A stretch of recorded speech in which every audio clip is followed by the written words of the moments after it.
Its inactivity was a stark and unwelcome reminder of more prosperous days. Yet in time, people would come to realize that it had been busy after all. "Tell me," Nailgun said again. His movements were languid, his manner calm and unhurried. He was a patient man who enjoyed his work. "Tell you what?" The man in the chair screamed at him this time, throwing his head back and rocking from side to side. "I don't understand what you want of me." Nailgun stopped walking. He peered down at his captive, and the corners of his mouth curled upwards. "Tell me," he said.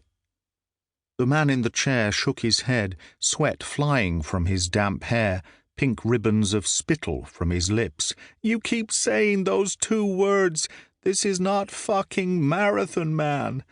If you tell me what you want me to tell you, then I'll tell you what you want to know."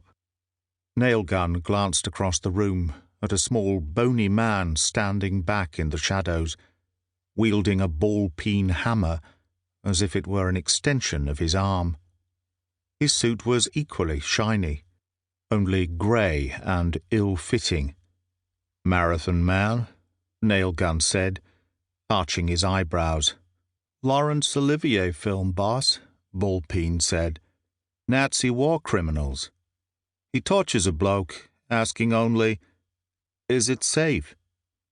"Is it safe? Is what safe?" "Exactly, boss." "Ah, I see. So, how?" "How what?"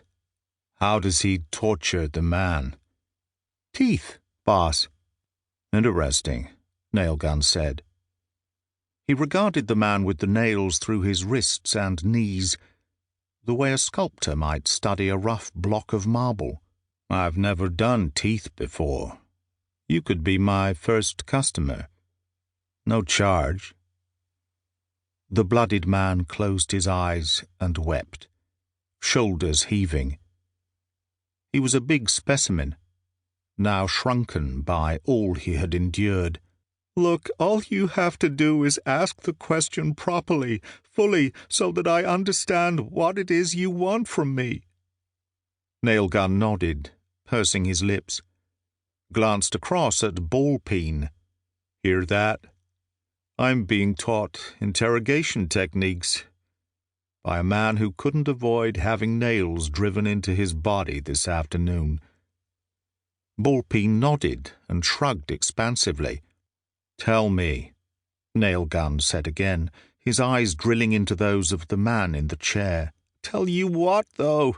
Tell you what? I don't fucking understand why you don't just say what it is you want to know."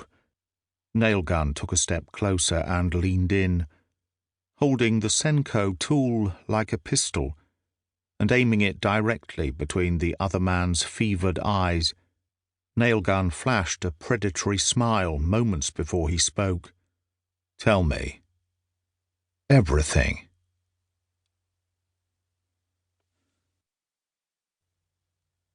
Chapter 1. Standing by my canvas billet on the dome-like crest of a rise, I gazed out across the silver waters of Lochs Barifa and Long, which were both now pockmarked by falling snow.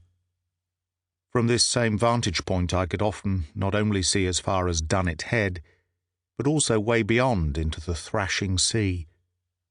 It's the furthest north you can go on mainland Britain without hitting water, and there were crisp, clear days when I was able to stare out across the foaming water at the Orkney Islands, some 6 miles away. Today was not one of those days. The snow was falling like scattered confetti upon an already white landscape, which for days now had formed frozen and compacted layers. It was light and fluffy, but it was dense and would not melt in the air. Prior to the snowstorms blowing in, the moorlands had been thick with heather and scrub, though fighting a daily battle with the harsh elements. Over the past few days I had hiked for miles through hollows and over rises, exercised until my body could take no more punishment. But I had also taken every opportunity to breathe in the frigid air and repair my mind. There were better seasons in which to visit a place of such